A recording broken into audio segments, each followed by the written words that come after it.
Addunyaa daawwatee sanyii gaarii si argatee Maariyaam siin jaallatte kufee fayyisaan karaa kee dhufee.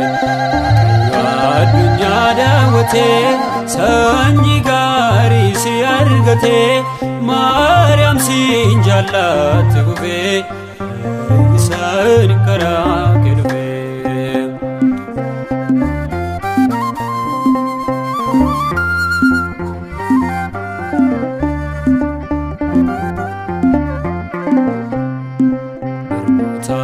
Keessa filamtee uumaa kee garaatti baatte hayyaan qabeetti sin jedha hoolota keessaan tokkodha. Waaqayyo addunyaa daawwatee sanyii gaarii si argatee Maariyaam siin jaallatte kufee isaan karaa kee dhufee.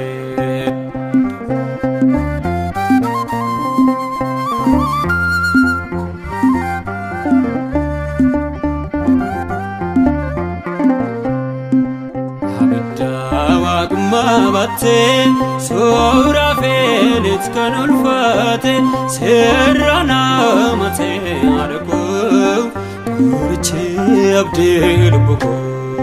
Waaqayyo addunyaa daawwatee sanyii gaarii si argatee Maariyaam siin jaallatte kufee isaan karaa kee dhufee.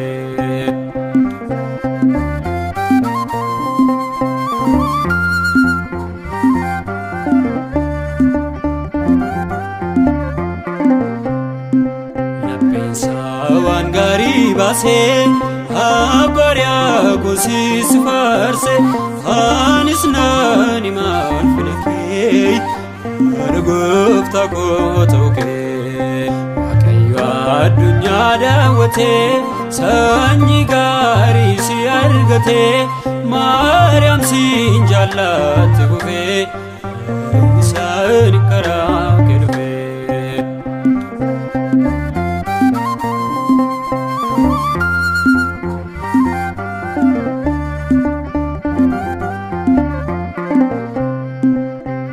Fannoo jalaadhati haadha kanaaf taatu giifti ilmi kee sinaaf kenneera anisoo harkaa fudheera.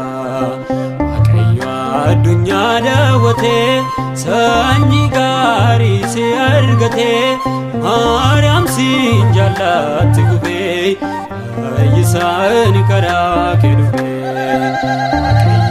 Addunyaa daawwatee sanyii gaarii si argatee Maariyaam siin jaallatte kufee fayyisaan karaa kee dhufee. Hundaan karaa kee dhufee Yesuus karaa kee dhufee Kiristoos karaa kee dhufee Maariyaam siin jaallatte kufee.